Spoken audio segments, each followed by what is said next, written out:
All right, so as I mentioned, this is part 2 of our gold study.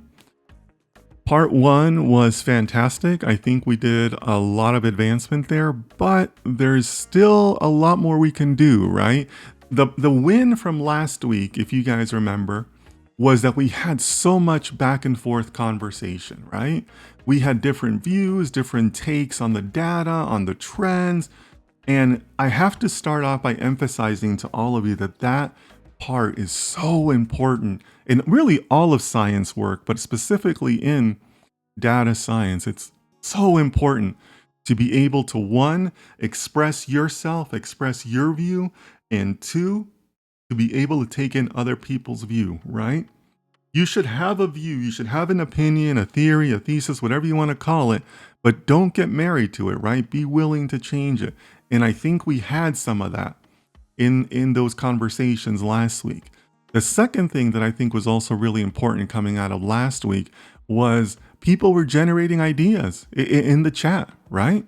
People were generating ideas and saying, hey, well, what if we were to combine interest rates? What if we were to combine this? What if we combine that?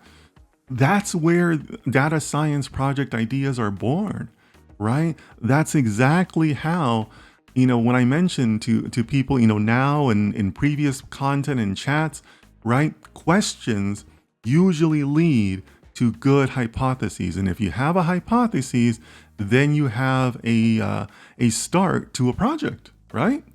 If you have a hypothesis, then you're kind of on your way. You've set the foundation for the project, right? So super valuable stuff that came out of last week. Now, I know that some people were unable to join us last week. So let me run through and let me show you kind of a quick summary of where we got to last week, and then we can kind of pick up from there. So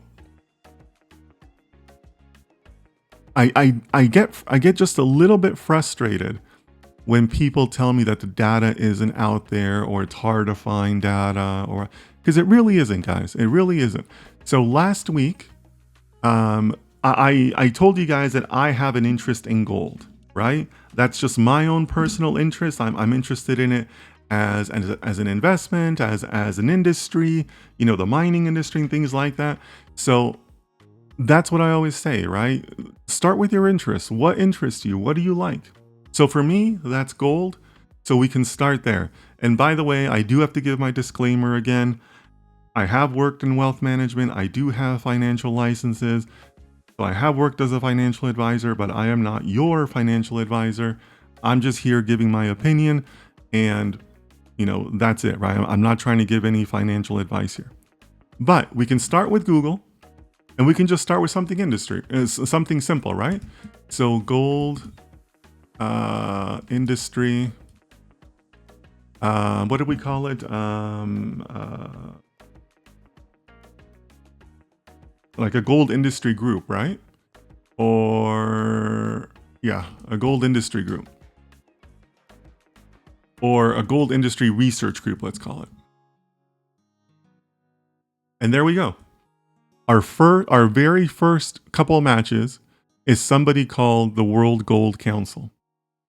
So that's an independent research body or industry trade group for the gold industry.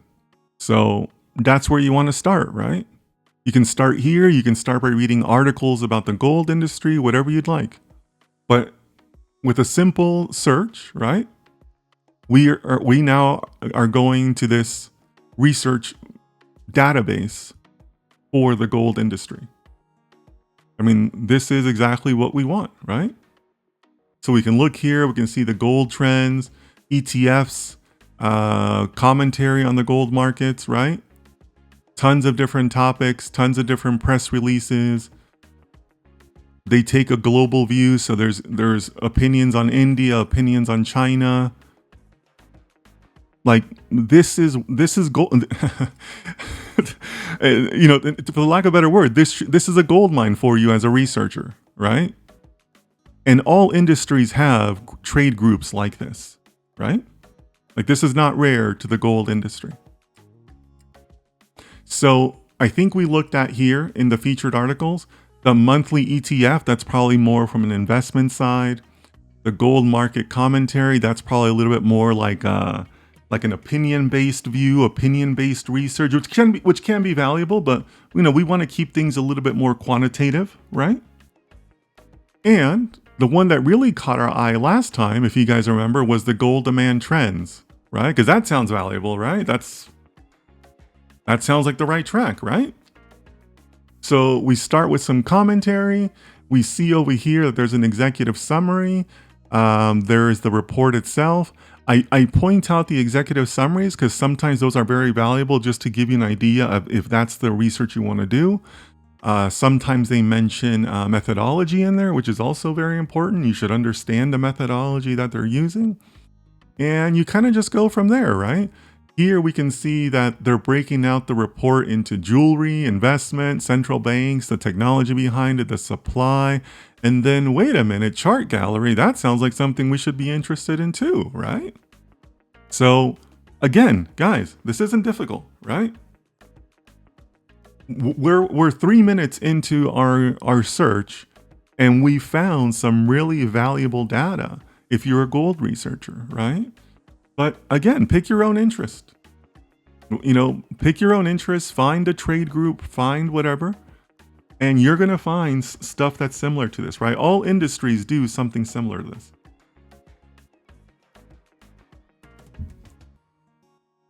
So in the highlights, we can pick up some of the data.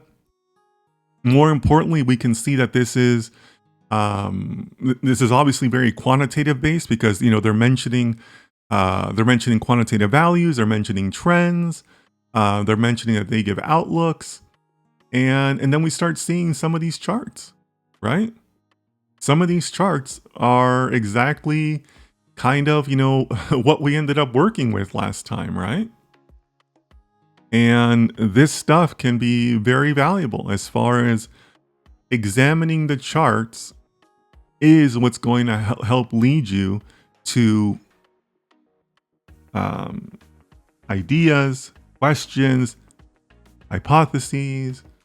And if you have the hypotheses, then okay, well, what data do I need to research that hypothesis? What data do I need to establish my view or change my view, right? What are the statistics or data science tools or formulas that I need to apply, right? Like this is where we start to, go from reading to actually applying data science, and that's where the value comes in, right? Yeah, Leo and Rex, thanks so much for doing the hosting duties in the chat. I appreciate that. I see it over here. Thank you so much. All right. So I think that where we ended off last time was looking in the chart gallery. And again, we're going to do this really quickly because I think that, again, I'm just trying to get people caught up, right? So here's the chart that we, I hate to say this about, this is the chart we got stuck on. I shouldn't say stuck because it was great conversation, but there's a ton of charts in here, and unfortunately we only got to one, and that's okay. We had a good time, right? But here's, I want to get caught up for people, right? We started off by looking at the blue section, let's call it, of these bar charts. And we can see from the key to the chart that the blue bars are talking about jewelry manufacturers. And we noticed how there were different spikes. There was a spike in 2013. There was a significant drop in 2020, which it's not difficult to assign a reason for that. And we started having conversations about, well, the jewelry buyers, the jewelry manufacturers are a completely different market than other markets, right? Those are people that are going to buy low because to them, gold is not an investment. It's not their savings. It's a tool. It's a resource. It's a resource for their business, right? So you buy when the market's low as a hedge for future prices, right? So we found different things like that. We talked a little bit about the central banks, which is the purple section, right? There was clearly a shift in, what did we say? I think 2010? In 09. 09 is when it started to shift, right? Previously to that, central banks were net sellers. Now, ever since 2009, they've been net buyers, right? What's the cause of that? I think that's when somebody brought up interest rates. Okay, yeah. Go research that. Why was there a shift in 09? Housing crisis, maybe, right? That was, 09, we were still kind of at the tail end of the housing crisis, right? You could argue that it was still the middle of the housing crisis, right? What did that have an effect? But you'd never know, right? You'd never know these things until you actually did it, right? Until you actually take the time to look at the charts, use your own critical thinking, you wouldn't know that, right? And then I think last time we also closed by briefly looking at the green section. And I think that was my own hypothesis, right? Because the green section, again, according to the key, that's bars and coins. Well, who buys gold bars? Not your average person on the street, right? A gold bar is in the multiple six figures, probably more, right? I mean, gold is doing very well this year, right? Not just anybody buys a gold bar. Aren't the central bank purchases and the gold bar purchases kind of correlated? Shouldn't they be? Right? Like, isn't that kind of like, couldn't you argue that group is one and the same? I think there's a case to be made there. Maybe there's a way for you to prove that. Maybe that's a study that should go in your portfolio, right?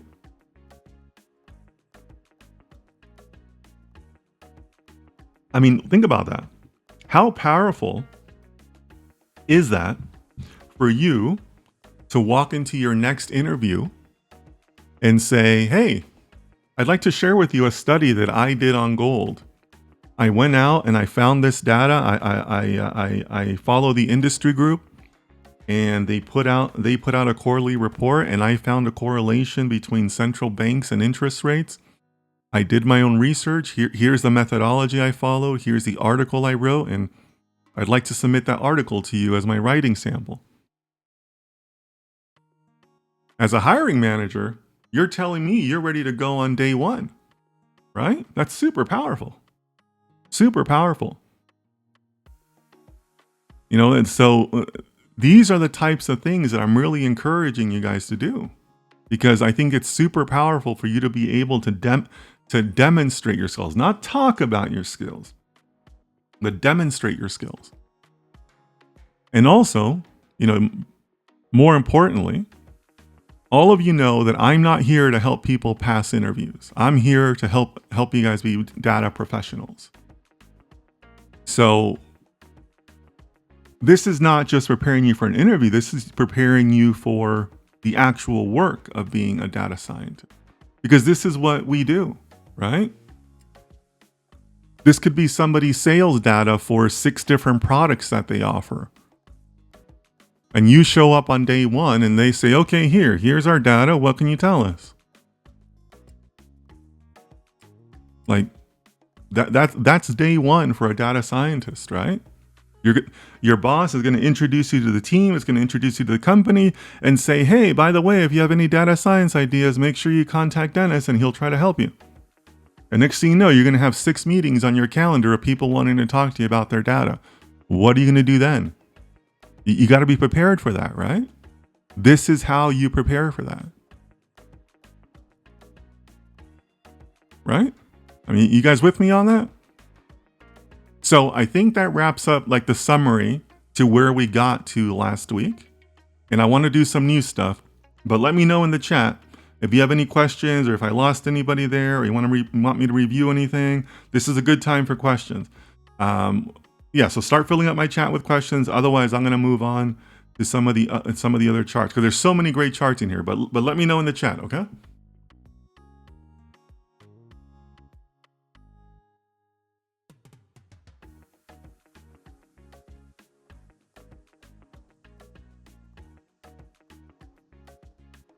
All right, let's quickly take note that chart 5 talks about prices and economic growth weighed on because of Chinese demand, specifically around Chinese gold jewelry consumption. That sticks out to me. Why? What are the drivers behind that? Okay, so let's put a pin in that. Put that in the back of our minds. We're gonna come back to that.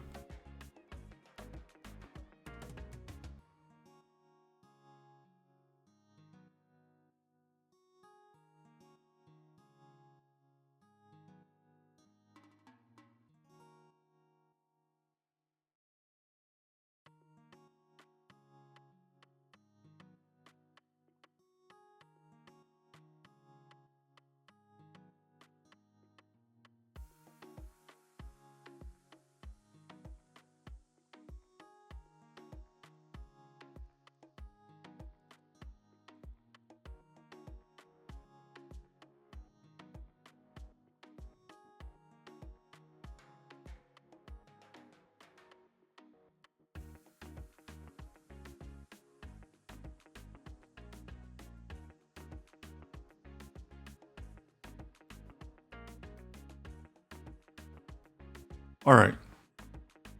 So looking more at these charts, I want to focus on chart 7 and 9 today. And I'm choosing 7 and 9. And look, let me, how do I put this?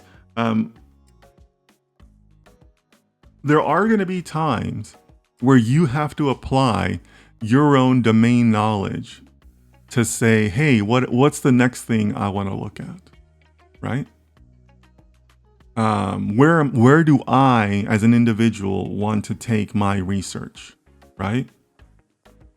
This is kind of where you have to kind of develop a nose, as they say, for the industry or for the data.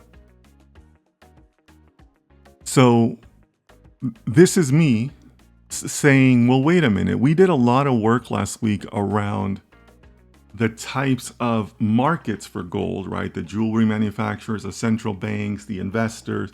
But what about the globality of gold, right? Because one of the reasons why I chose the gold data is not just because I like it, but also because it has global appeal, right? I mean, every central bank holds gold. Everybody around the world knows what gold is and values it and loves gold jewelry, right? Generally speaking, right? In most cultures, gold jewelry is very respected. So that's why I chose it. But we didn't really look at that last week, right? We kind of completely took the globality out of it, right? The international nature of gold.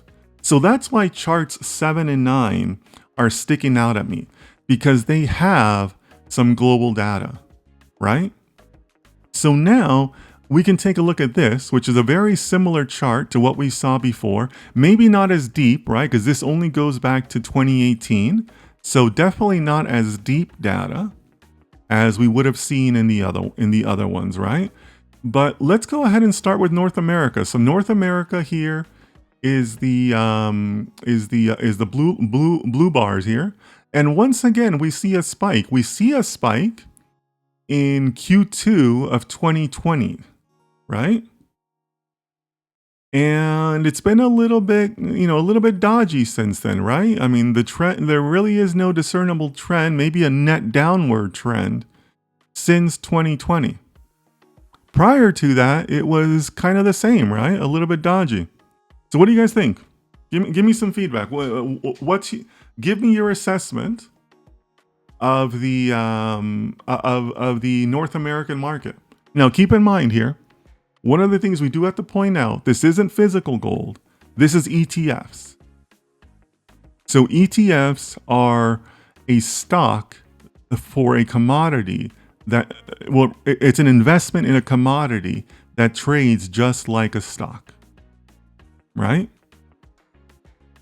So, in other words, this isn't people rushing out to buy gold coins. This is people moving money in the stock market into gold, into like what can be referred to as a digital gold or a virtual gold, right? So, for example, the World Gold Council, they have their own gold ETF known as GLD. There's others, right? Like Goldman Sachs has their own one. I can't remember who manages it, but there's IAU is another one, right? But this is people moving their digital money, or their gold, their savings, their stock portfolios into gold, into digital gold. So what do you guys think? What do you guys see in terms of the North American market? Let me know what you think in the chat. I'll give you guys a minute there.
What do you guys think? Anything jumping out at you?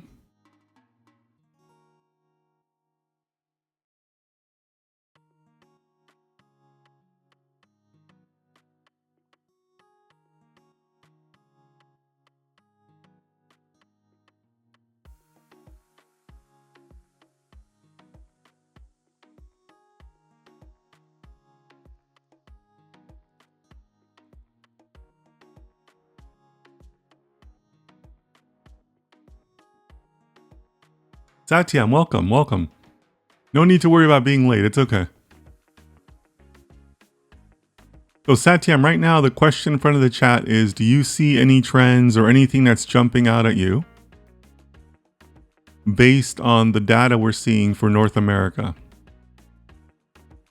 So Leo says North America got positive about investing in gold in 2020 with the spike there. Yeah, that's a reasonable observation. Anybody else?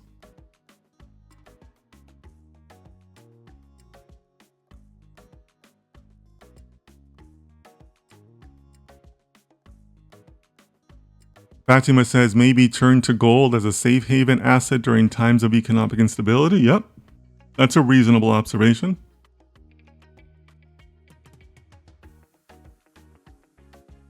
Yeah. Anybody else? Give you guys another few seconds here. Don't be shy about participating, guys. We're just making observations, right?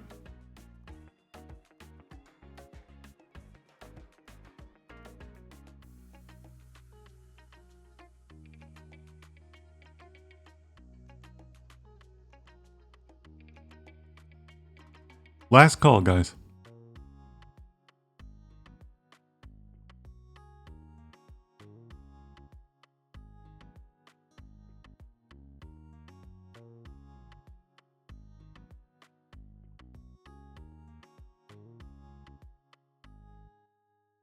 So I like the observations that Leo and Fatima made.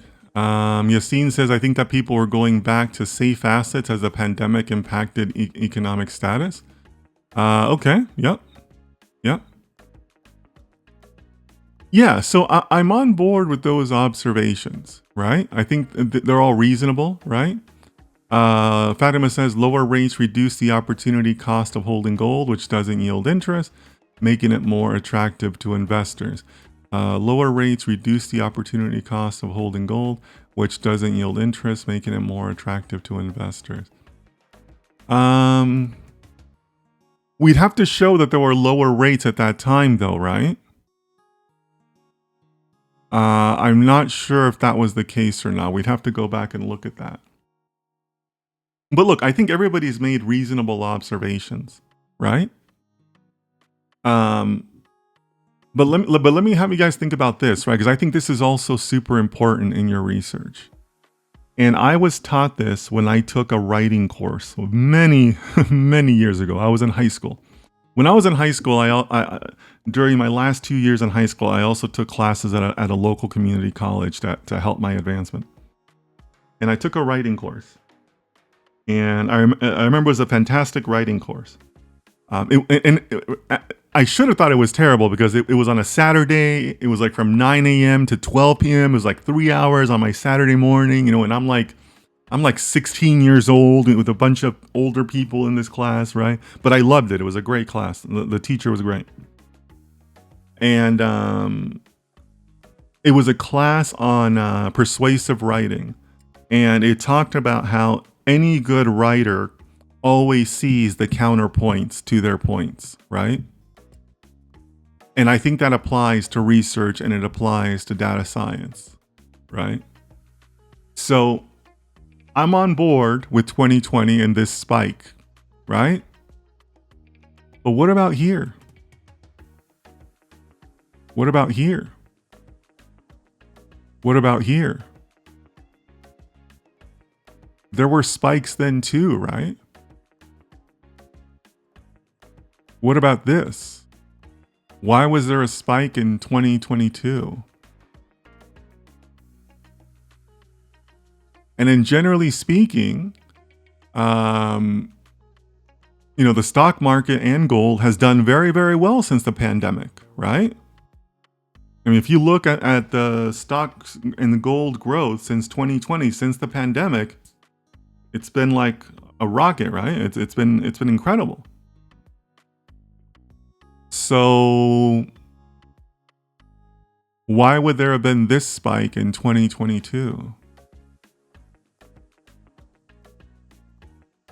Again, this is kind of where you have to apply a little bit of your own local knowledge, right? Your own interests, your own hypothesis that you're willing to put out there. So to me, I would say, well, look, I know that most of you around the world aren't going to realize this, but in the US, there has been an increase of people retiring because since the pandemic, their retirement portfolio, their retirement assets have done so well that some people have said, hey, this is it. Like, I'm of the appropriate age. My stock portfolio has done well. I have some money saved up. I'm retiring. That there's been an increase in people saying that. But again, that's me applying my own local knowledge, my own research, right? So maybe I would do a paper or an article around, what about here, 2022? Maybe 2022 was a big year for retirements.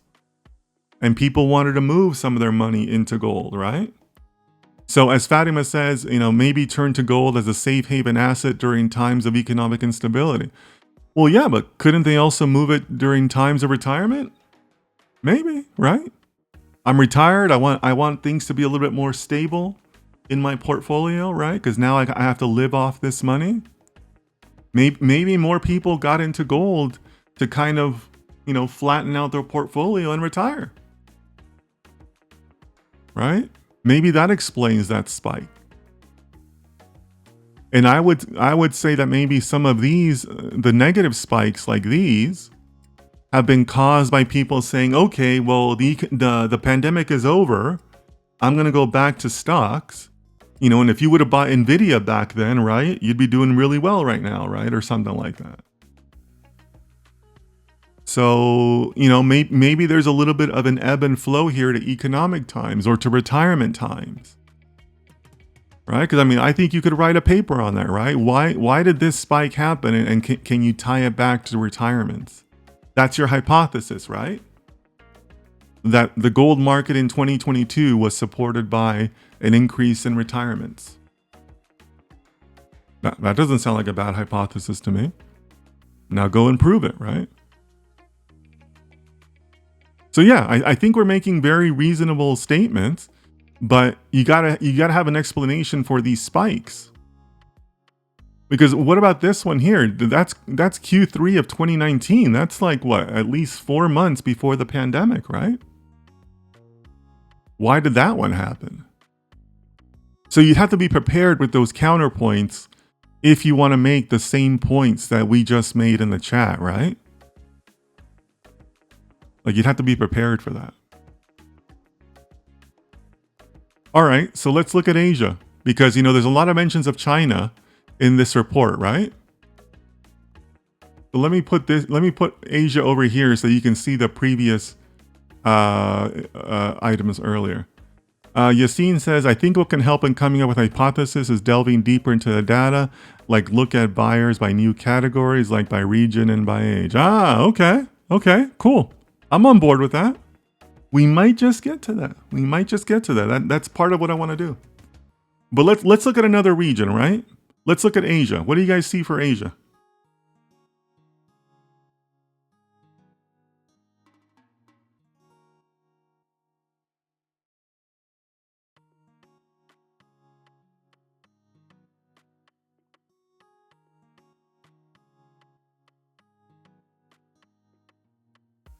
Give me your observations on Asia here. So we're looking at the pink boxes.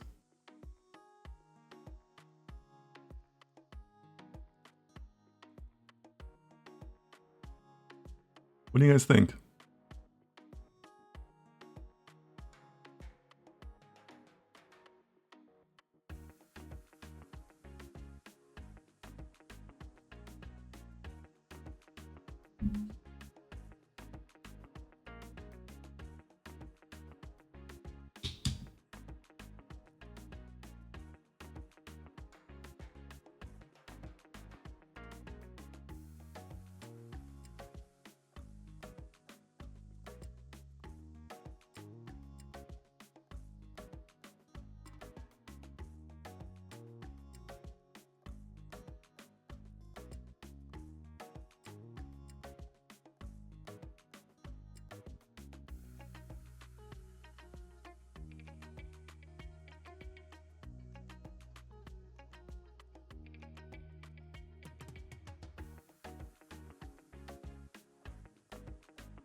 Yassine says, I'm going to say that many times it goes against the trend. Okay. Okay.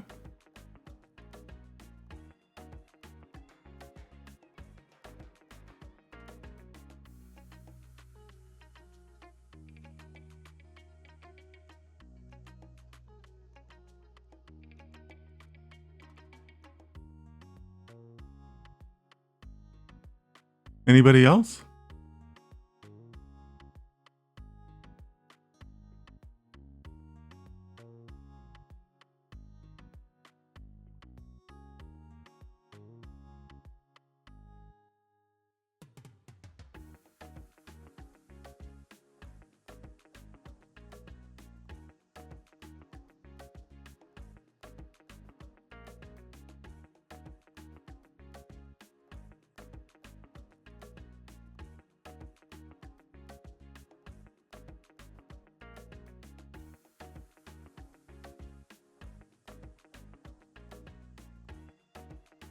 So I'm not surprised that there's not a lot of answers. Maybe some of you are catching on to this, or maybe you just can't express it. But remember that in this chart, the size of the box speaks to the magnitude, right? Which means that all the boxes are kind of relative to each other, right? So yeah, Voldemort says in 2024 they are having highest numbers in comparison to others. Yeah, Voldemort. That's exactly where I'm going with this. But if we look at these boxes, right, and remember that they're all relative to each other, not necessarily by where they are on the chart, just relative to each other, right? So even though this pink box, I can't even hide. There it is. This pink box is way down here. It's only minus 4.74. Just like this one down here is only minus 11.49, even though it's down below, right? So my assessment on this is, where's the variance? Like all the boxes, again, relative to each other, are basically the same. Not a lot of variance in that market, right?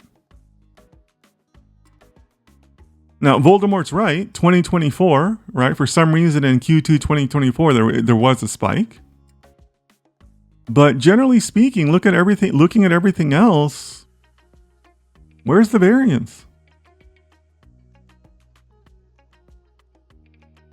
And, if you think about your statistics courses or other things you've taken, variance makes for good studies, right? Not that you can't study low variance data, but it helps, right? So that's another type of observation you should be making. Not all data is good data, right? But I mean, like for me, that's kind of like it's a shoulder shrug for me, right? Like where's the variance? Like, what am I going to study?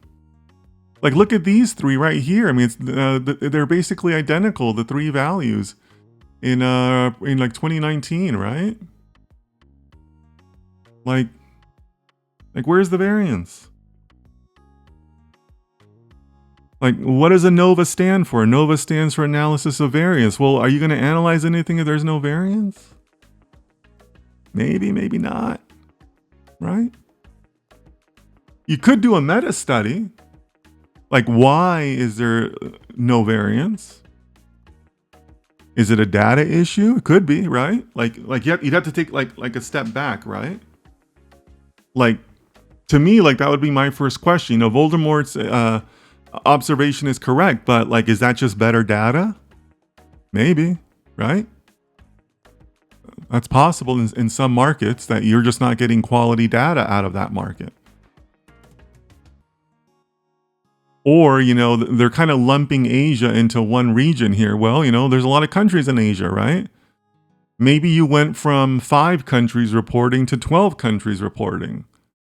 Would that affect this data? Yeah, absolutely. So maybe this is like a data quality issue or data availability issue. Maybe, right? So that kind of takes your study or your view in another direction. Or this might be a pass, right? Where's the variance? If there's no variance to study, like, yeah, okay, I guess we could do something, but that wouldn't be the world's most exciting study, right? So this might actually be a pass for me. If somebody said, hey, do you want to do work on this? I might, it's a shoulder shrug. So let me know what you guys think about that, because that's a different view, right? Not all data makes for good studies, right? And having the ability to determine that, pretty valuable. It's pretty valuable for you to be able to go back to your stakeholders and say, hey, you know what? I'm going to need a little bit more from you. Or, hey, I want to be honest with you. I can do something for you, but it's not going to be a great study. Don't be expecting, some groundbreaking stuff here. It's good, Maybe we can put our efforts behind something else. Let me work with you to find other data. Super valuable skill to have. But that's what my eye is telling me here. And again, maybe some of you weren't giving answers because, there's really not a whole lot to say here, right? I mean, just not a lot of variance. All right. So I think we've looked at this chart. And we've looked at a couple charts. So I think I've given you guys a flavor for how we should study some of these charts, how I take a look at them, how I apply my eye to these charts. So I would encourage you again, my goal here is not to have you look at gold. My goal here is to have you guys look at your own interests and take this as a framework to say, hey, let me apply some of those same things and maybe I can find my own thing. Okay? So we know that this study has a lot more than just charts, right? The other thing that's catching my eye is if we go back, right, because this is the chart gallery, but if we go back to the previous page, there were these other things. And ding, ding, ding, the magic letters XLSX or CSV, right? Like, you should be all over that, right?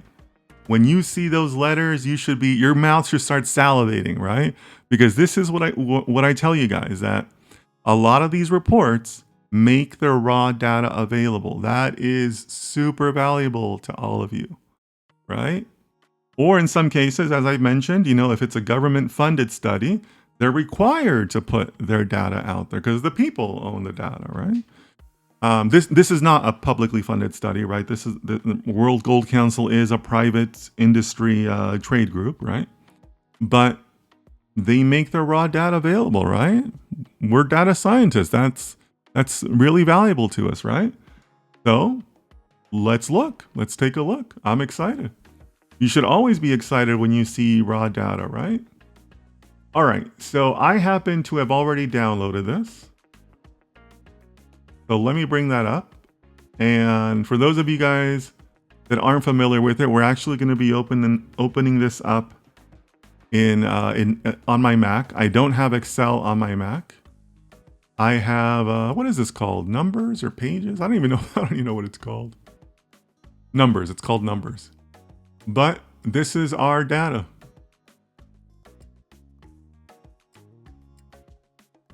Let me put this to the side. And yeah, this looks great, right? So right off the bat, what's catching my eye here is the country data, right? That seems really good to me.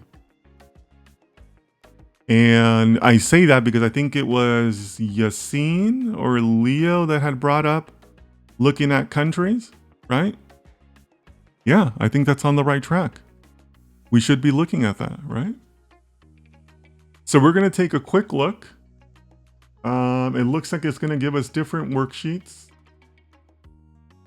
It's going to give us gold balances, demand and supply. It's going to give us jewelry demand by country. That sounds promising, right? Yes, who was it that said that about the countries? I want to make sure I give the...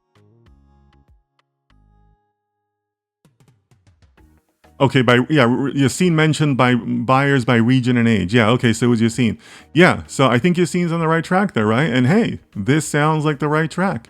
Jewelry demand in tons and values, jewelry demand by country, bar demand by country. So now we can combine that first chart we were looking at, which had like the general categories of jewelry manufacturers, central banks and all that, and start looking at it by country. Right? Consumer demand by country. That sounds really promising too, right? So I'm excited. This sounds pretty good, right? So it looks like these worksheets correspond to these tabs, right? So really quickly, we want to look at the disclaimers because we want to make sure that we're understanding the confines of this data, because if we do depend on this data, we should carry some of those disclaimers forward in our own reporting, right? And realize what the limitations are. So that's super important.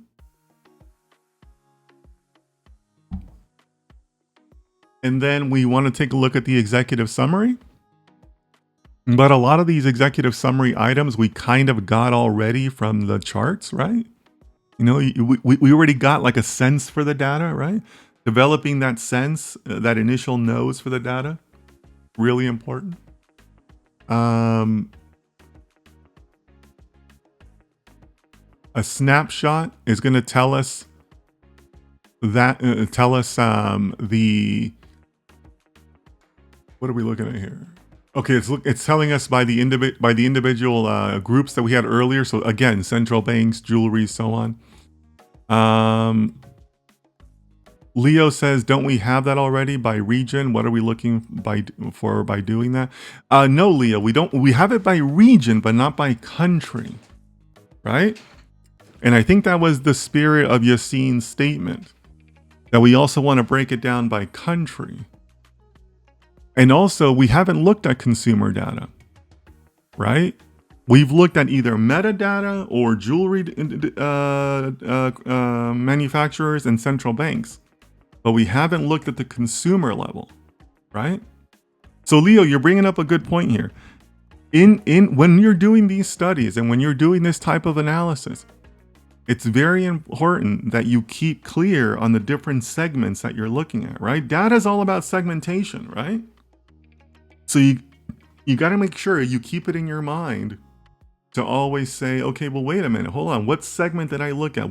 What is the definition of that segment, right?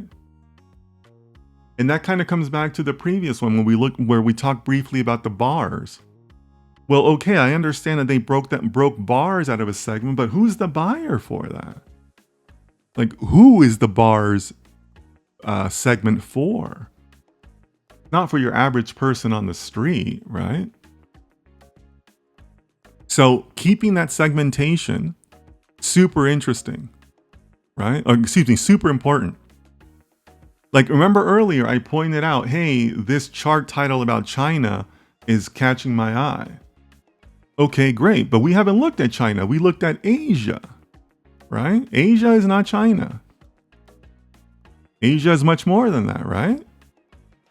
Applying local knowledge, I know that Thailand is a huge consumer of gold, especially at the consumer level. So you can't say that we've looked at China data, we've looked at Asia data, right? So yeah, you're bringing up a good point, Leah, but I encourage all of you to always keep that segmentation clear. Because otherwise, you kind of end up tripping over your own analysis, right? And then, and more importantly, you kind of open yourself up to somebody poking holes in your analysis, right? You're going to have guys like me saying, oh, wait a minute, no, you mix this with this, and that doesn't go together. You had a logic flaw here, right? And I've done that to my summer interns, by the way, to the bad interns. But you got to be careful with that. You got to be careful that you segment it out. Okay, so keep that in mind whenever you work on anything, really.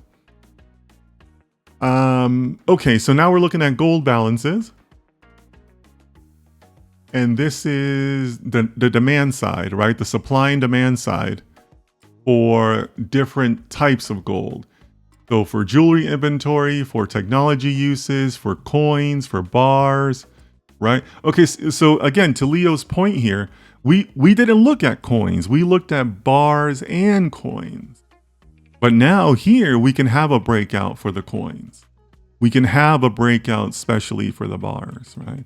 So this is why you want to look at the raw data, because the reports, the charts, they tend to have like the compressed data. Or if you want to think about it, they have like the group by, right? The SQL group by. Well, you don't want the group by if you're doing a new study or you want to build on their data. You want the data as raw as possible, right? And this is where you get that, right? Here we're going to talk about our jewelry demand, and now we have it broken out by country.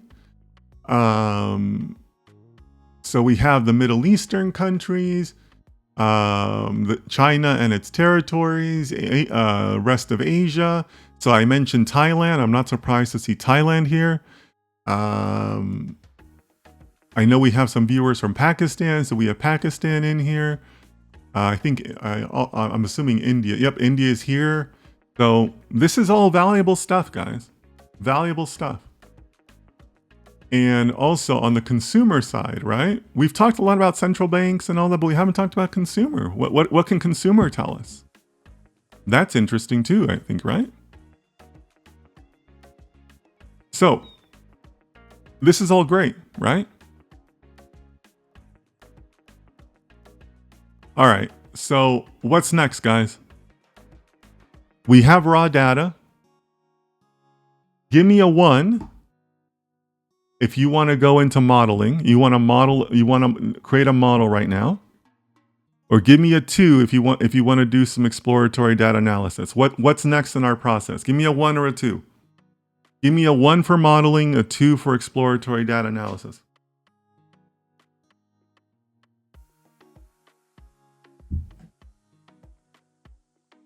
What do you guys think?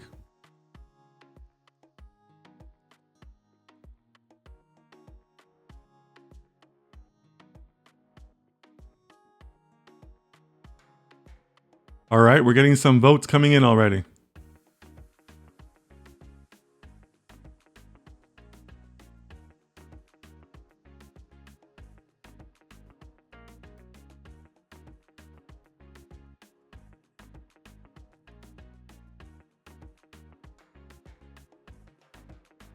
All right.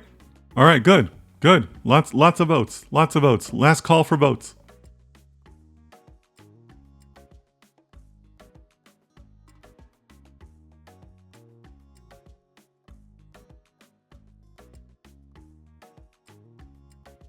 All right.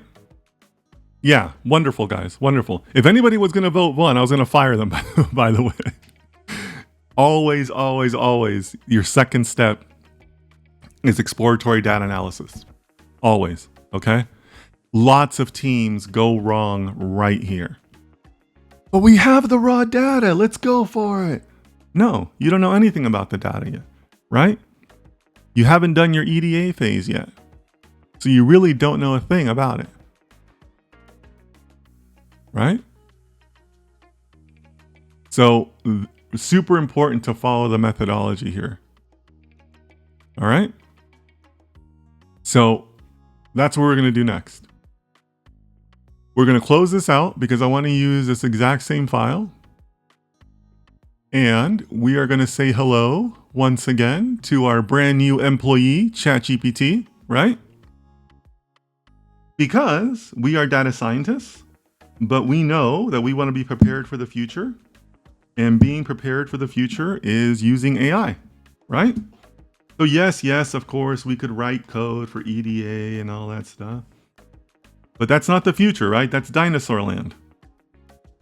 So we're going to use ChatGPT, being very specific in our prompt. And let me know if you need me to zoom anything with it, okay? All right, so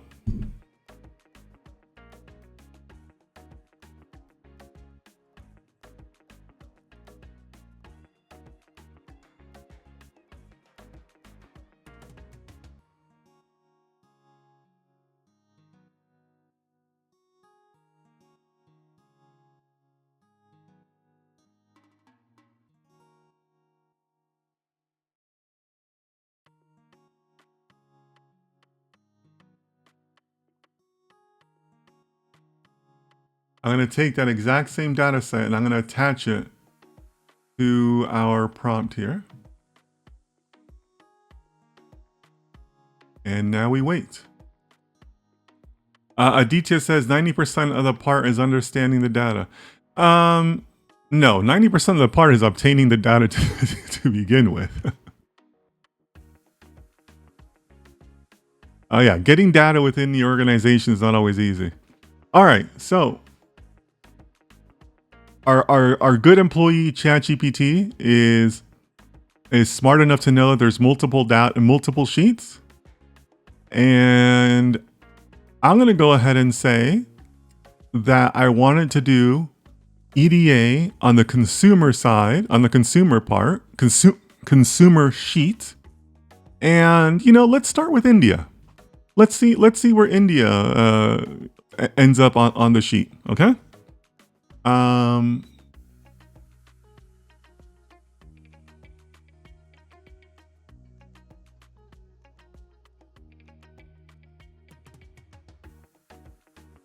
So we're going to be specific in what we want, right? The consumer sheet for India.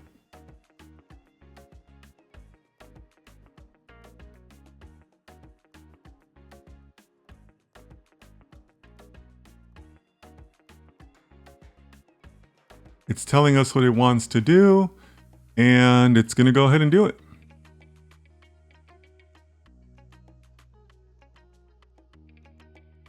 I love that it's smart enough to know that about the headers and everything else.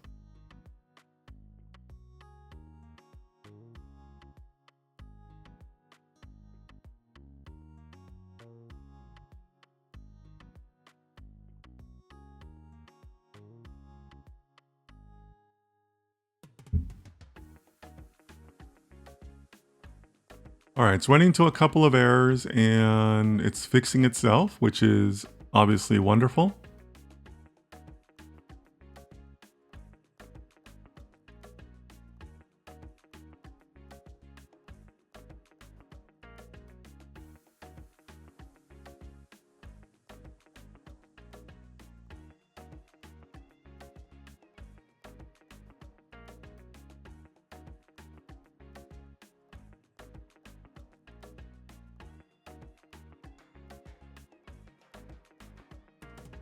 Okay, it looks like I had to fix some of the headers and names.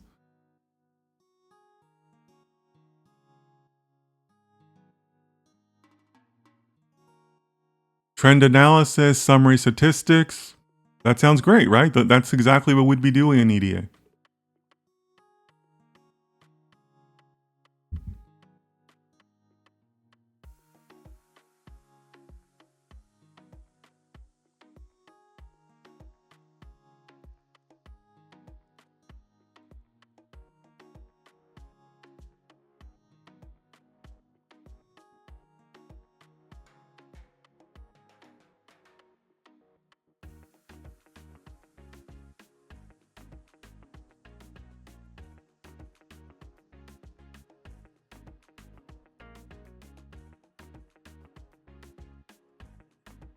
Abdul says, "Glad I could chat for the first time." Abdul, a big fan from Saudi. Wonderful, welcome, Abdul. Nice to see you here.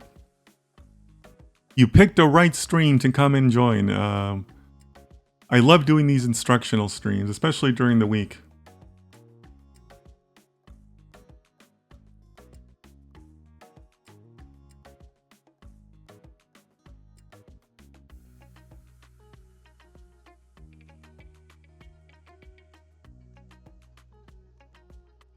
Okay, it's telling us that it's done. Again, let me start with a trend analysis over the years, okay?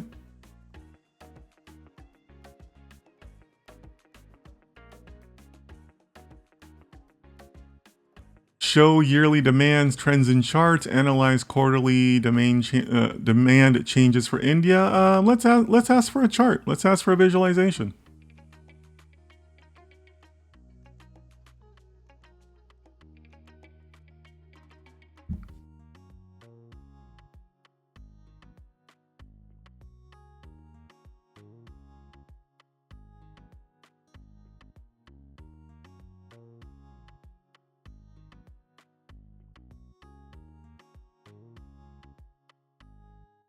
Okay.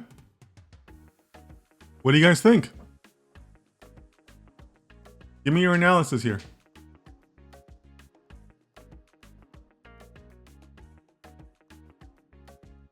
By the way, guys, we got to a chart after what? A minute and a half of processing?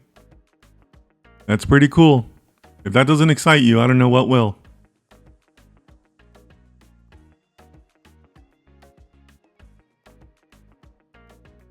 What do you guys think? Now remember, this is where I'm asking you guys to tie everything together, right? Think about everything we've talked about. Anything jumping out at you?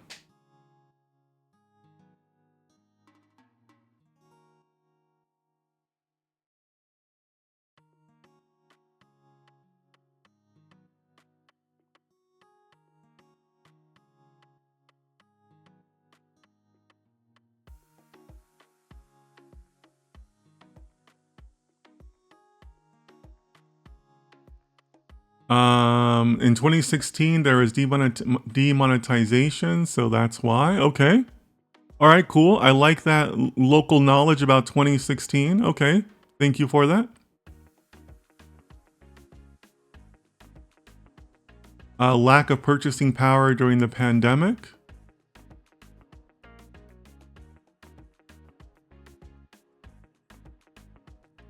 Okay. Okay. Anybody else?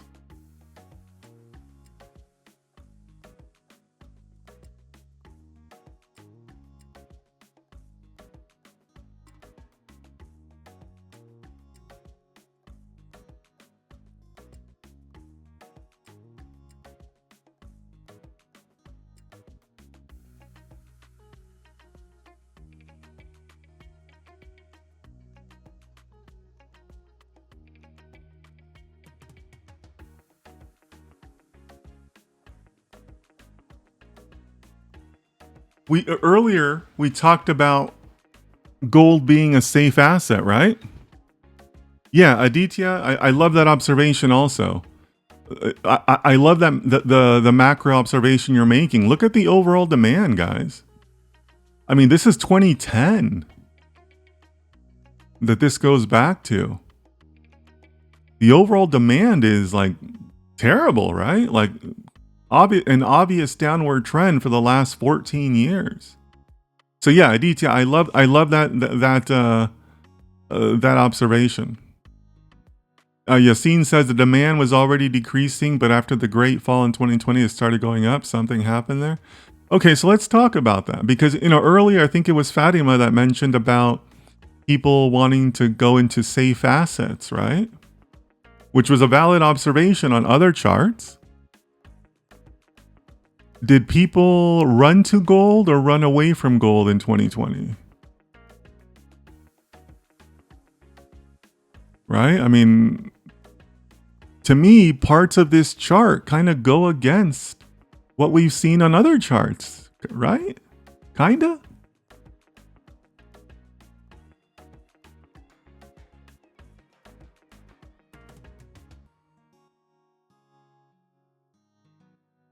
Right? I mean, you could say that it was not seen as a safe asset in 2020, right?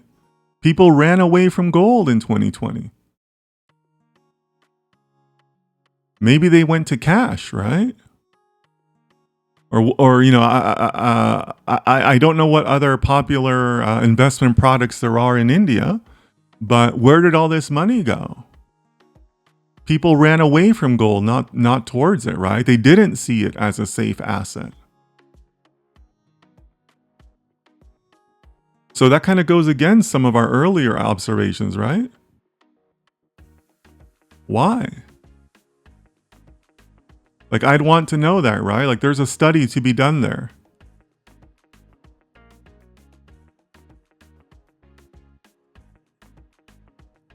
Ran away, but that's the consumer behavior. Can we check ETFs? Leo, you just came up with a study, my friend. That's a study. Where did that money go? Leo's hypothesizing that it went to ETFs. Leo, that's a study. Do that and write an article on it. That's a valid study. Aditya says they went to a mutual fund. Okay, Aditya, okay, and Voldemort says after 28 people start investing in mutual funds. Okay, cool. That's another study. Right? Is that where that money went? Or did people go to cash? I'm hypothesizing that people went to cash, right? And I don't have any special knowledge. I'm just saying that's like the counterpoint to your study, right? Or another possible part to your study, right? But yeah, I mean, you guys have a valid study there, right? What was the effect of mutual funds on the Indian gold market? Like, that's a valid question that serves as a basis for a study, right?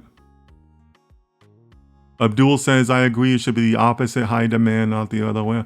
Yeah, Abdul. Yeah, absolutely. But see, I hope you guys, all of you are seeing that when you see those contradictions, when you see those reversals, those are great studies, right? Like these are studies you should be walking into your next job, your next interview with. And saying, hey, I saw this reversal, kind of goes against human nature. So it got me curious. Here's my study. And hey, look, I proved that it was the mutual funds that got the money, or people went to cash, or people went to ETFs, right? Like, this is where those studies happen, guys. So I just hope you're excited about this, because you guys just came up with like 3-4 different studies right now, right? Like, this is great. Like, this is how they happen. Yassine says maybe people were selling looking for liquidity to cover up for losing the ones they had for jobs that because Yassine, that's what I'm saying. I'm saying they went to cash, right? Because you're right. Maybe they had more expenses. Maybe people lost their jobs. I know that in places like India and other developing countries, people work non-traditional jobs. Maybe you worked in the street, like a street stall or something that now you couldn't work, right? So you had to go to cash. You didn't have other inflows. So maybe you cashed in your gold, you sold your gold jewelry, right? But yeah, Yassine, I could see that. I could see where people said, "Hey, I just need the cash for any number of reasons, and I'm gonna sell my gold." So yeah, I could see that, Yassine. But again, that's the counterpoint you'd want to introduce, right? And say, yeah, some went to mutual funds, but some just went to cash, or some went to, Abdul is predicting Bitcoin. Maybe it went to Bitcoin. That's another possibility. Yeah, absolutely. What influenced the consumer behavior in 2020 in the gold market? Yeah, Leo. Sure.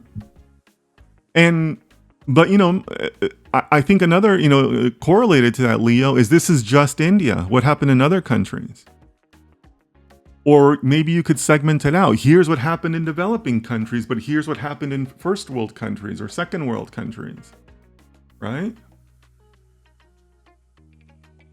Maybe there's a difference there too, right? But yeah, but I'm just excited, because like you guys are like coming up with all these studies, right?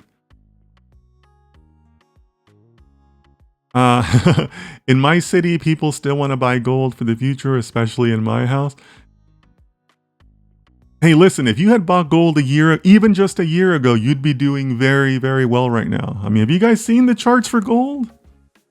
So, like I said, I'm not acting as your financial advisor, right? But like I said, gold is one of my hobbies. I like gold. But yeah, guys, I mean, you guys are coming up with great studies and with great counterpoints, which is very important in a balanced study. Because if you can have a study, show your counterpoint, and then defeat your counterpoint, that gives you a very strong paper, right? That's a very persuasive paper, right? Yeah, Leo says right now gold is reaching its highest. Why? Another study. Yeah, absolutely. Yeah. If you guys don't know, gold is at its highest it's ever been, like ever in the history of mankind, right? And it keeps on breaking the record every single day for like at least the past 3 weeks, maybe the last month. But again, we're getting off topic here because gold is my interest, and I'm not trying to push it on you, but use this framework, guys, or other things that you're interested in, right? I mean, that's really the value that I'm trying to give all of you in this tutorial. Okay? All right, so this is charts. Let's do something else. Descriptive statistics, super important, right?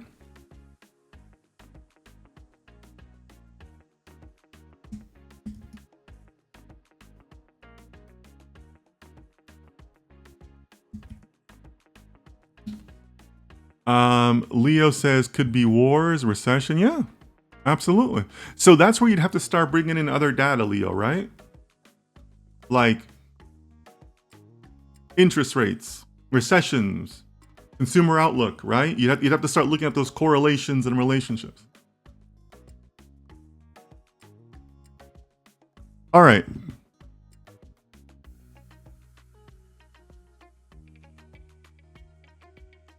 So here's our descriptive statistics.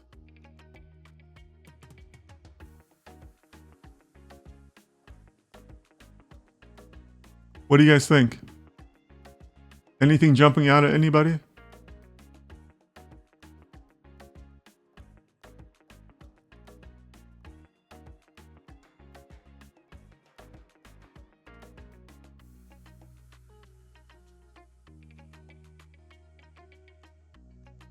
Leo says also we're conducting an inference study, right? Yeah, great question, Leo. I wouldn't say that this is a study. We are definitely creating inferences that we want to carry forward into a study and prove in some sort of quantitative way. But I would consider what we're doing now more just like explorations, and the inferences we're making are theories we want to test, right? Because you haven't really made any valid inferences until you put some like data behind it or some work behind it. So I hate to sound like I'm being very pedantic in the words, but we are making inferences to create studies, but this in itself is not an inferential study. Abdul says, I just found out that India leads in crypto adoption for second straight year. Okay, cool. Cool, maybe it's going to crypto. All right, but so we got some descriptive statistics up on the screen. Anybody notice anything? Okay. Yassine says, I think there's skewness.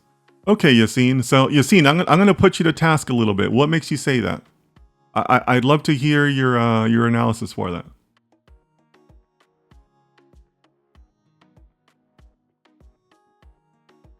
Voldemort also says maybe skewness. All right, guys, give it to me. What makes you say that? And Leo, here we are making a few more inferences, right? Because to say that there's skewness is a little bit of an inferential result, right? But yeah, let me hear it, guys. What's your rationale for that?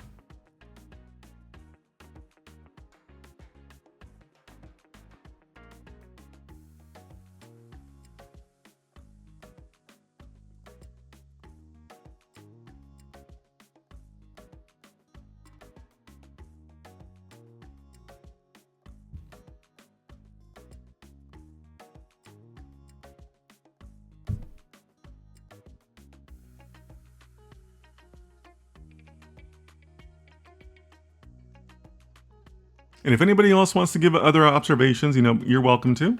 But right now we have two people saying that there's skewness. I want to hear why.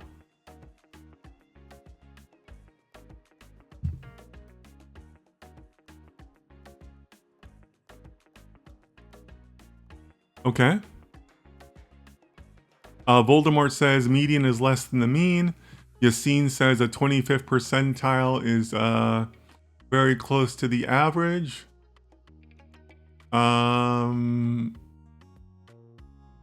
Okay. Okay.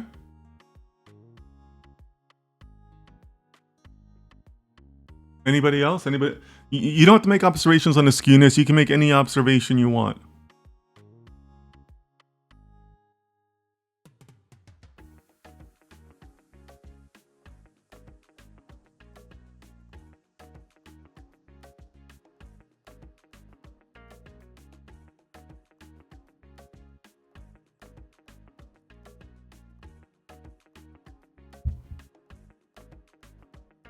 I'm going to make a quick calculation on my end.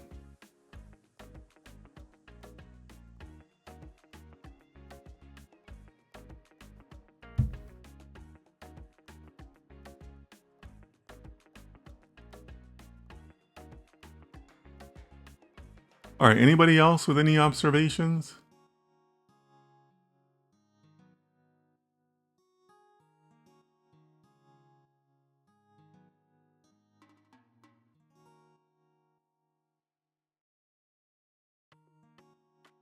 All right, so let's put this to the test, guys. Let's participate in the chat here. Give me a 1 if you think that Voldemort and Yassine are correct, that there is skewness. Give me a 0 if you don't think there's skewness. So are you team skew or team no skew? A 1 for skewness, a 0 for no skewness.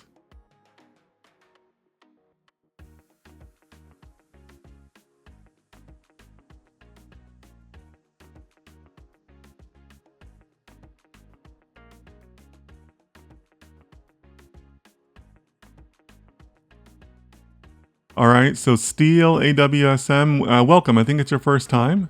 Steel does see some skewness.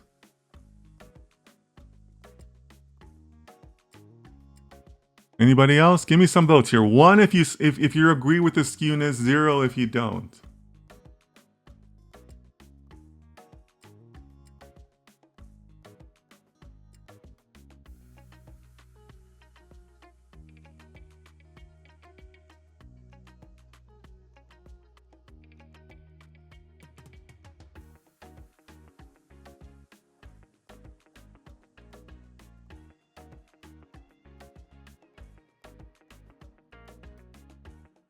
Anybody else? Just give me a vote, guys.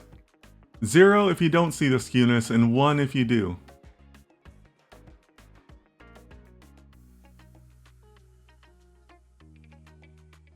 Steele says, it's my first time here. Found out about your content and following you recently. IG, awesome stuff. Thank you so much. I really appreciate that.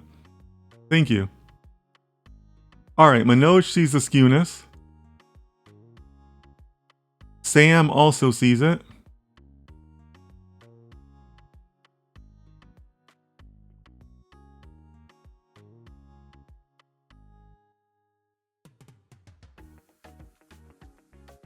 Last call for votes, guys.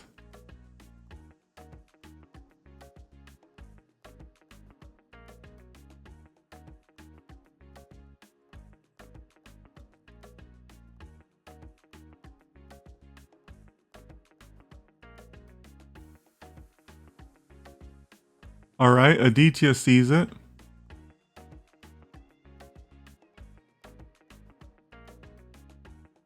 All right, so really appreciate the observations. And first of all, I love that you guys are looking at that because that's one of the first things I also look for, right? So just to keep this fun, I'm going to play the other side. And I'm going to say no skew. I'm not sure. I'm not on board with the skew. I'm a 0 vote.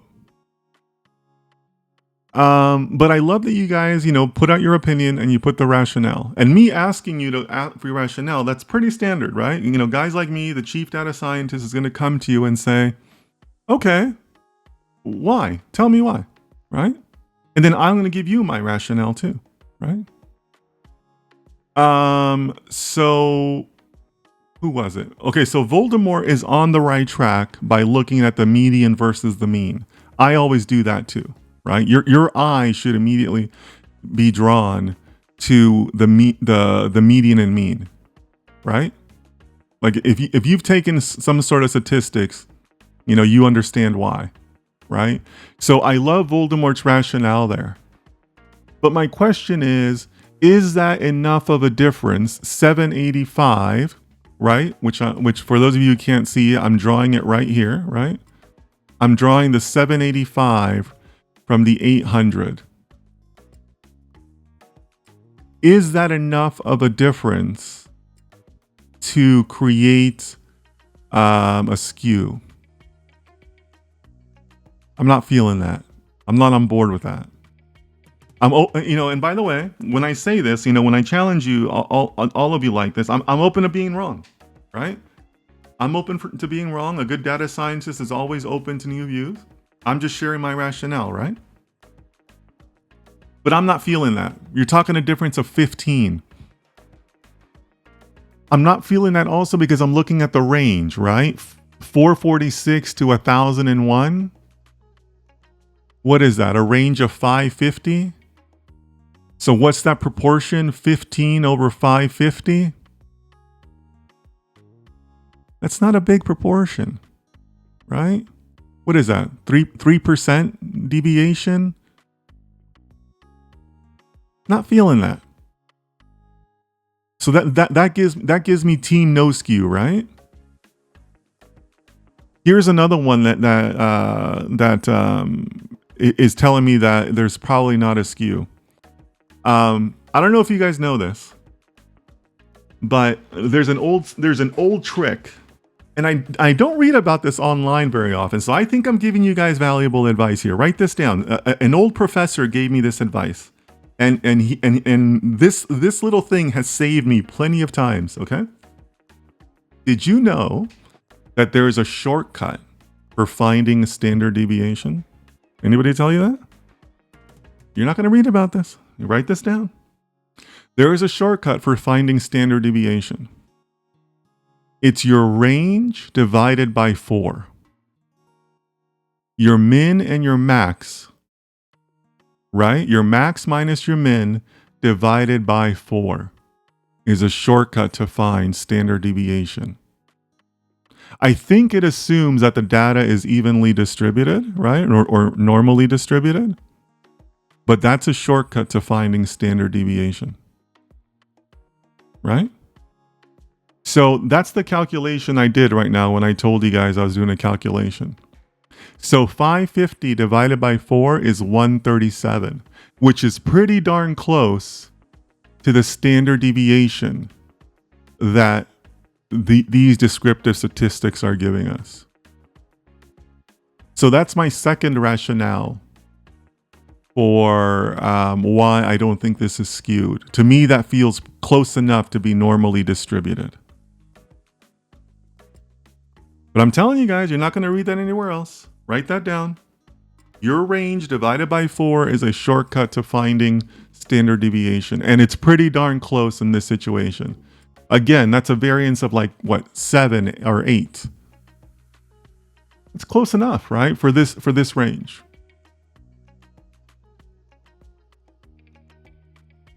So that, again, that's my second rationale for no skew.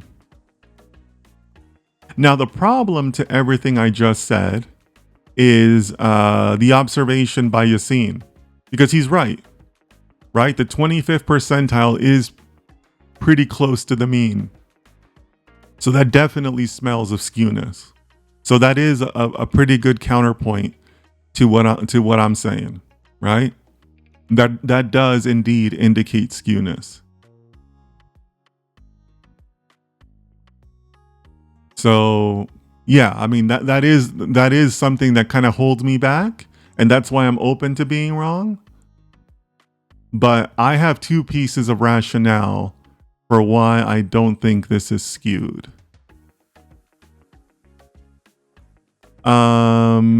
So Abdul, I hope that answers your question. But yeah, I think Voldemort and Yassine both presented pretty good rationales, and then I'm presenting my own rationale.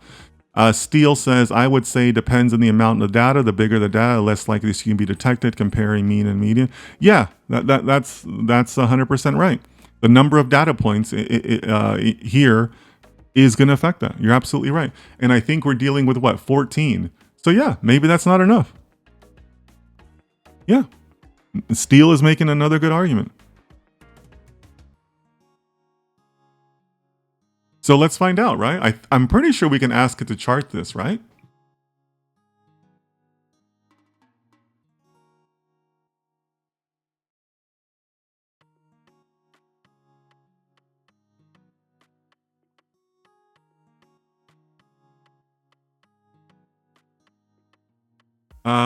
What about the fact that from median to the 75th percentile is a big difference compared to between the 25th to the median? Yeah, Yassine, sure, yeah.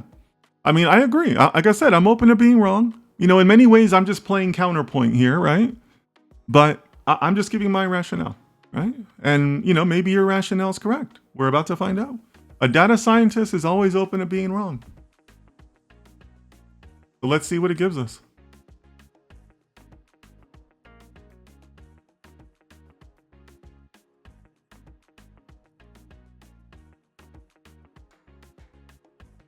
I should have been more specific and asked it to also include the median, the median lines and all that.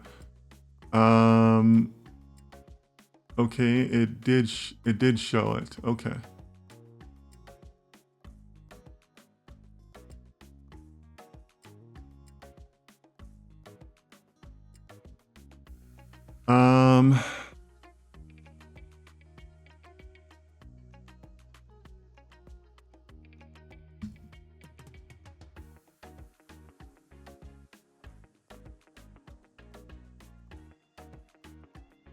I'm going to put this question in, and then we'll look at the chart while it's thinking.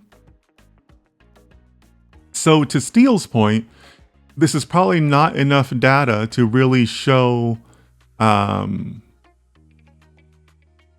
great distribution, right? Or a great curve.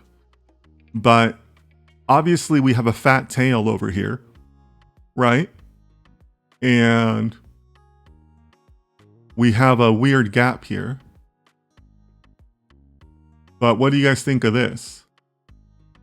You can see that the mean and median are really not very far apart here. And we have a clear center for our data, right? What do you guys think of the chart?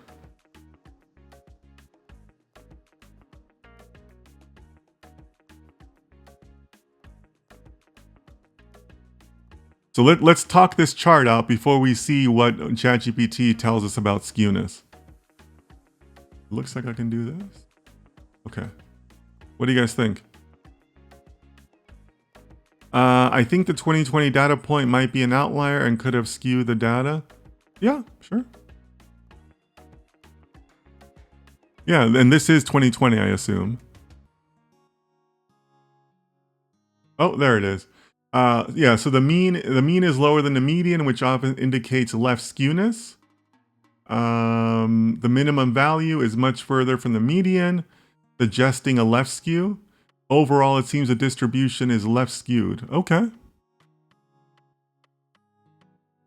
Negatively skewed, left skew. Tail on the left side is longer than the right side. Okay. So Yassine, your instincts and your read on the data was correct. Anybody else want to make observations on the chart?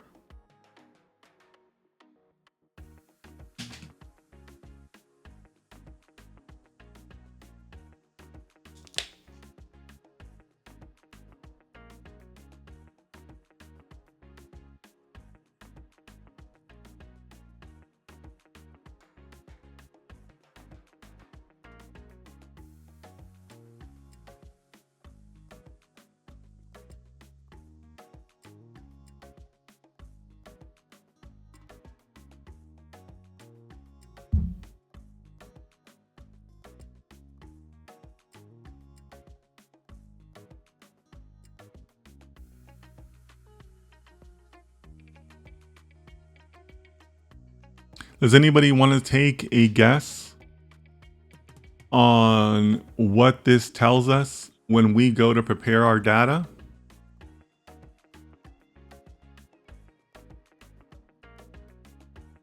Because now we know that there's skewed data, right?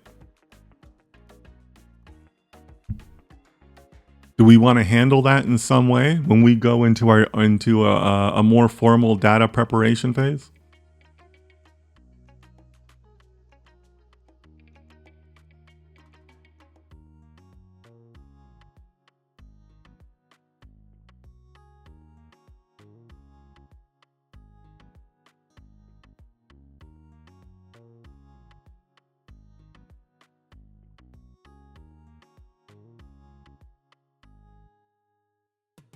Remember, EDA is about educating ourselves, right? But we should also be looking ahead to like, okay, well, what are we going to do about this, right? So what do you guys think?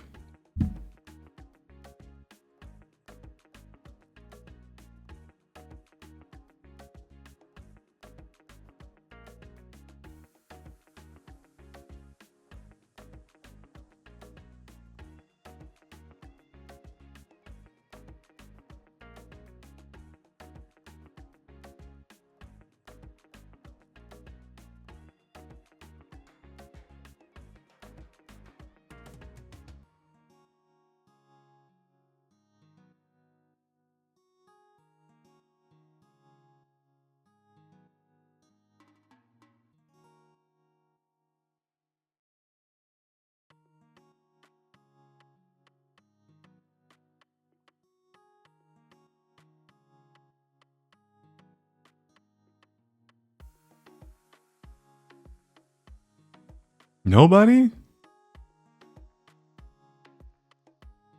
We got to make the exercise mean something though, right? We should be using this to look ahead, right? If we know it's skewed data, then what are we going to do about it, right?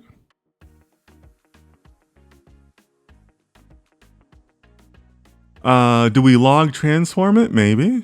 Do we remove the outlier? Maybe. Yeah.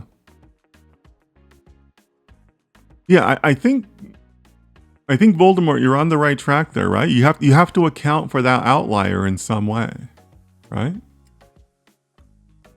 Remove it, maybe, or maybe normalize your data, maybe, right? But yeah, I mean, these are the types of things that, we think about EDA as like, oh, let's do the charts, let's do the graphs, let's look at the statistics. But okay, well, how are you going to build on that? What's next? Right? What are you going to do? Yassine says, well, first we need to know the reason for the skewness and then tackle it depending on the problem. Yeah. Yeah, but that's what I'm asking, Yassine. What are you going to do to tackle it, right? Aditya says, is 0.03 skewness acceptable? Maybe, maybe not. You guys tell me. There's not always a clear answer to that because it could also just depend on, you know, like the use case that you're doing, right? That's not always a yes or no question. So it depends. It depends on what you're trying to do, right?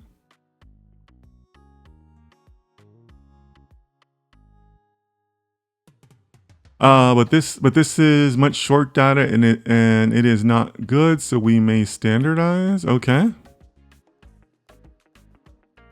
How about the method of turning the outlier to the edge of the 75% and 25% for either side of the outliers? Yeah. Yeah. That's another valid approach. Yeah. You know, Voldemort does bring up a good point, right? That there's not a lot of data points to work with anyways, right? So, you know, got to proceed with caution there. Or, you know, maybe this serves better as a as like an auxiliary data set or like an aid, but maybe this isn't a great modeling data set, right? Is 14 samples enough? Maybe, maybe not. Abdul says, can we consider that as missing data? Yeah, you can, but now you're down to 13 data points, right? That's probably not a net positive thing. I like Steele's answer, you know, just trying to, you know, normalize it a little bit, you know, in that range, right? But yeah, I mean, you could drop it in missing data or whatever, but now your available data has dropped, right? 1 of 14 is what, 6%? Something like that?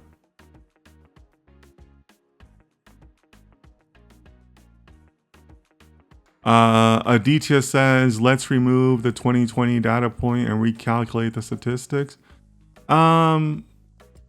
Yeah, we could do that, but that's not our only outlier, right? You still have this other 1,000 outlier, right? I mean, that one's kind of an outlier-ish, right? You got this big fat tail over there, right?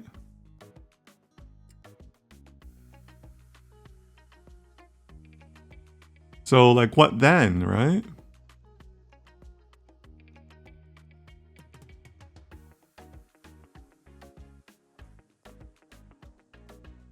Actually, you kind of have two fat tails, right?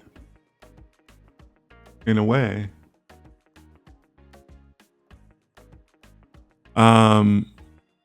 Yeah, so look, again, the value is not in the gold data. The value is in the thinking, in the processing, right? So I'm glad that all of you are on the right track in the sense of what you're going to do about it.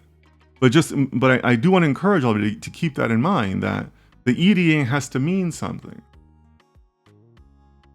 You got these answers, now what are you going to do about it? Right?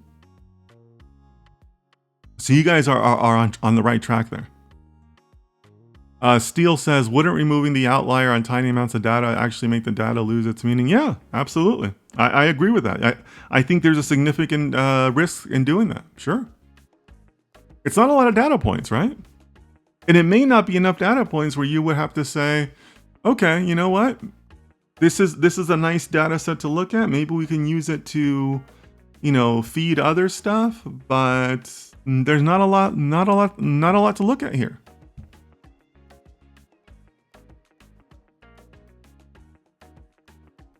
Right? Or this is also the times where you have to go back to your stakeholder and say, hey, you gave me yearly data, but can you give me quarterly data instead? That kind of smooths things out too, right? Not just for more data points, but more, you know, in the data itself. Because we know that 2020 was bad, but really it was only bad the first part of the year, the first 2 quarters, right? after that, there was a little bit more of a, like the economics of the pandemic kind of settled down, right? So not only have you, quadrupled your data points, now you've kind of smoothed it out. So yeah, so that's another thing, right? You might have to go back and say, well, can you just give me more data, right?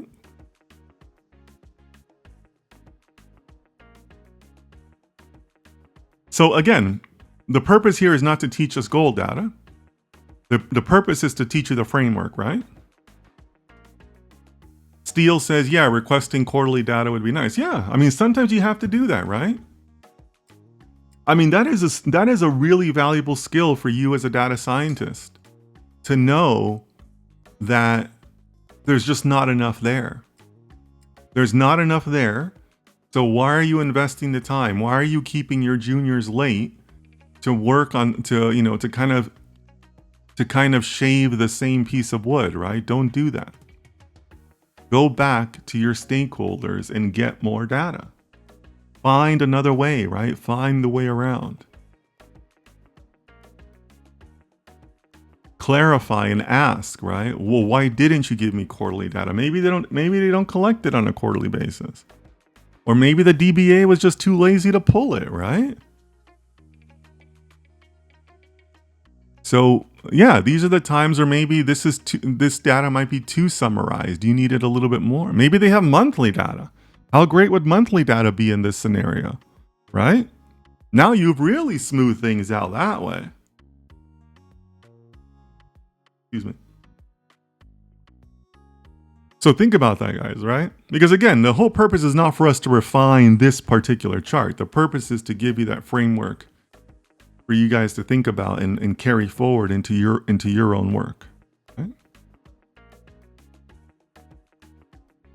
All right. So as you guys know, every good study, as I always say, every good study also ends with go forward steps, right? So as a closing exercise, let's come up with what are some of the go forward steps that we could be doing here, right? What are some of the other things we could be looking at here?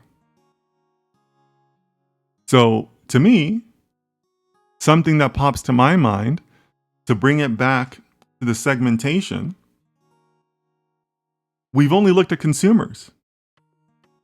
What about central banks? Did the Indian central bank act in the same way?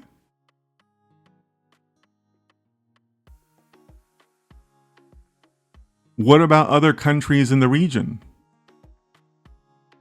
Right?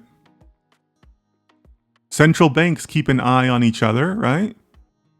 What did the Pakistani central bank do during this time? What did the Pakistani consumer do during this time? Right? So let me know in the chat. Give me your ideas, right? Like I told you guys, every good study, and I tell this to my juniors, the people who work for me.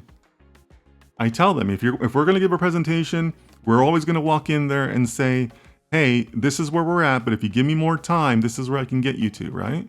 Same exercise. So give me idea there. Give me ideas there. Yassine says, thank you, sir. I can't imagine anyone out there that would give such advice. Knowing when to stop is really a must-have. Yeah, absolutely. Yassine, this is one of those things where I can only give you guys that advice and that type of view because I've been out there. Like I've been in the real world. I've been a real world data scientist. These other idiot influencers they don't know because they literally haven't worked, right? They literally don't know any better. But yeah, I mean, I appreciate your sentiment there, but this is what happens in the real world. So like when I'm asking you guys, give me a rationale, and I push things back on you, your chief data scientist is going to do the same thing. This is what I do to my juniors, to my staff, right? And yeah, sometimes you come across data like this where it's skewed, it's not enough. The stakeholder thinks they can get one thing from it, but they really can't because they don't have other components. This happens. Steele says find other data sources. Yeah, absolutely. Absolutely. Yeah, a couple years back, maybe a while now, there was a famous quote by one of the Google researchers that says, if you're looking in one data set, you're looking wrong, right? The true insights, the true answers are rarely in a single data set. Like you do the groundbreaking stuff when you bring in multiple data sets. Like that's where like the real insights come in. And I have that conversation with my corporate clients all the time, right? Because a lot of them don't understand. A ton of data science teams don't understand that, right? But yeah, start bringing in more data, right? Like, last week we talked about interest rates. Today, I think it was Leo. Leo talked about, what did you talk about, Leo? You talked, was it you that brought up Bitcoin? Oh, the ETFs, right? Leo brought up ETFs. Somebody else brought up Bitcoin. Well, that's not in this data. So, but you can get Bitcoin data. You can get ETF data, right? So yeah, absolutely find other data sources. Voldemort says, and analyzing the Asian countries would be more interesting as a chart number 7 has something interesting. Yeah, absolutely it would, right? Or, the charts mention China. Maybe your study does a deep dive into China, right? According to that study, the Chinese consumer has been driving a lot of prices. Well, what does the Chinese chart look versus the India chart, right? That could be interesting too, right? Leo says, I brought it up the first time today, ETFs. Yeah, so go get ETF data and combine it with what you're seeing here. Very, very, very valuable to do that, right? And that gets a little bit more into like the advanced analytics of things, right? Where you can start making those connections. But that's also where you lead to more interesting studies, more interesting models, right? So what else? What else do you guys see? Abdul says, you mean adding another variable and do maybe multiple OLS? I'm sorry, OLS? Can you share that acronym? Yeah, OLS. Sorry, not sure I know that one. Yeah, I mean, I guess you could think of it as another variable, but it's really just more about seeing different pieces of data, right? The different relationships, different correlations, right? Like that's where I think it's valuable.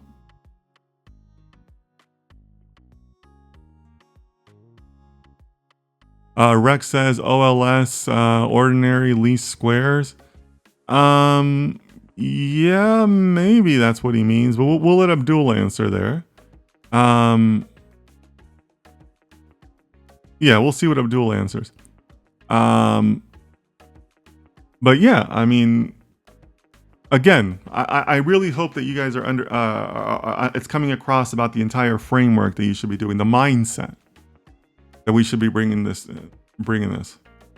Leo says, Dennis, practical question. How long would be acceptable to deliver this for my study if you're my boss waiting for my research? Yeah, good question, Leo. It depends on the complexity of the data. It depends on, the number, the depth of the data, the width of the data. Personally, as somebody who's working with a stakeholder to try to, set those deadlines, I try to give us as much time as possible. Because also remember that one of the key things, from me, like the boss's perspective, what I'm really looking for from this phase is ideas. What can we do with this data? Right? Because after EDA, you should be going into an ideation phase with your stakeholder, right? You're going to sit down, you're going to say, hey, this is what the data showed us. We think there's things that are interesting here. Maybe you think there's some other interesting things. How would you like us to proceed? Like that's the value that you're getting out of EDA, right? Because not only are you coming up with ideas, you're coming up with ideas that say, hey, here's our idea, and we're pretty sure we have enough data to work with to make this idea happen. right? So yeah, so personally, Leo, I'm going to try to buy you as much time as possible from the stakeholder. So I'm probably like the most lenient, I guess you could say, during this stage, because I want you to have that time to like sit and play with the data. So I hope that answers your question. Ordinary least squares, Abdul says, yes, that's what we mean. Maybe. I guess I was thrown off by the OLS because remember, this isn't a modeling stage, guys. This isn't modeling. This is all just exploring. This is all just getting a feel for the data, seeing where it's at, seeing if you have enough, generating ideas, exploring. That's all it is. So yes, you might do some scatter plots, to find other things, but you can get those correlations from line graphs, right? Like I wouldn't want somebody during EDA, like one of my staff to come back with like a regression model or something like that. That's too much at this stage, right? I just want to know what's possible. I mean, that's really kind of like the goal, right? So I don't want to say you're off the mark there, Abdul, but it's a little much, right? Like modeling and errors and, fitting things, that's not really at play here, right? It's just more about bringing in other items that you think could be correlated. Or, or some of you brought up like domain knowledge, right? Like some of you said, well, hey, 2016, I think it was 2016 or 2013, was a demonetization in India. Okay, well, great. Yeah, start bringing stuff like that in, right? Like, it's good to make notes of those things, but like to actually start fitting and getting metrics, not yet. Not yet. We're a little early for that, right?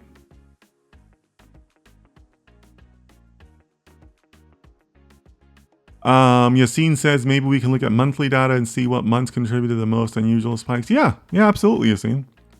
Yeah, that's what I was mentioning earlier, right? If we can get quarterly data, right, you would see that 2020 was really just the first 2 quarters. It wasn't the whole year, right? It was just the first 2 quarters.